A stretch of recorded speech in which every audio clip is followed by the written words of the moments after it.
Hey, this is Aiden with Workman Firearms. Today I'm going to be showing you how to do a function test on your Glock.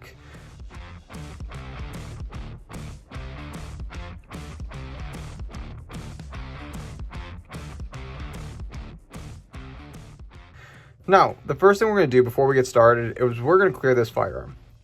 Remove that Swiss ammunition, then lock the slide to the rear. From here, physically and visually inspect your chamber, inspect your magazine well. Then one last time, we're going to physically and visually inspect your chamber. All right, the firearm's clear. Now the first thing we're going to do is we're going to cycle the slide on the receiver.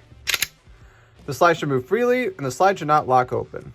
Now the next thing is with the slide forward, we're going to pull down on the slide locks, which are located right here. So take a pincer grip and with both fingers pull down. The slide lock should not move. Now with the slide open, pull down on the slide locks. The slide lock should move down and spring back up on release. So as you can see, I pull the slide lock down, I let go, and they spring back up on release. Now, what you're going to do is you're going to take your firearm and hold it over a soft surface just like so. With the palm of your hand, you're going to hit the back of it. Hit the back of it over a soft surface and then press the trigger. The slide lock should not disengage from the slide or move forward. Now the next thing, with your fingers straight and off the trigger, we're going to cycle the slide. The trigger should reset. As you can see, the trigger has reset in the forward position.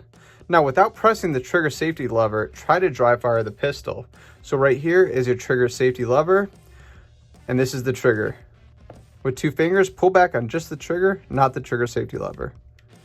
The trigger should not move to the rear without depressing the trigger safety lever. All good there. Moving forward. Now with the muzzle elevated, just like so, what we're going to do is we're going to press the trigger to the rear, hold it there, and then slowly pull the slide to the rear and let go slowly. You're going to let the slide move forward. The slide should return completely. So as you can see, the slide has returned completely and it's not out of battery. Now what we're going to do is we're going to slowly release the trigger and the trigger should reset. As you can see, the trigger's forward and I could hear the click, which meant that it reset. So we're all good there. Now take an empty magazine and we're going to insert it. Once you've inserted it, rack that slide to the rear. The slide should lock open and the slide stop lever, which is located right here, should be fully inside the slide notch. So here's your slide stop lever and here's your slide notch.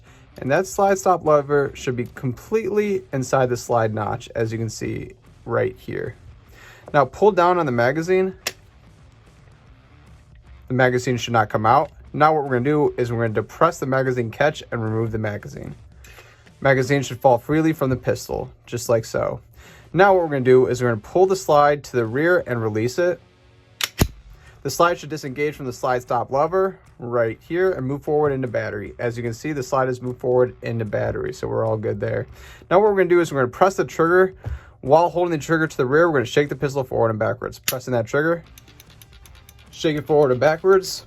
And now you should hear glockenspielen, right? The Glock is talking to you. The firing pin should be free in the firing pin channel. So as you can hear it kind of tingling around in there. All right, and that's how you pass the function test on a Glock. Thank you so much for watching. Please like and subscribe.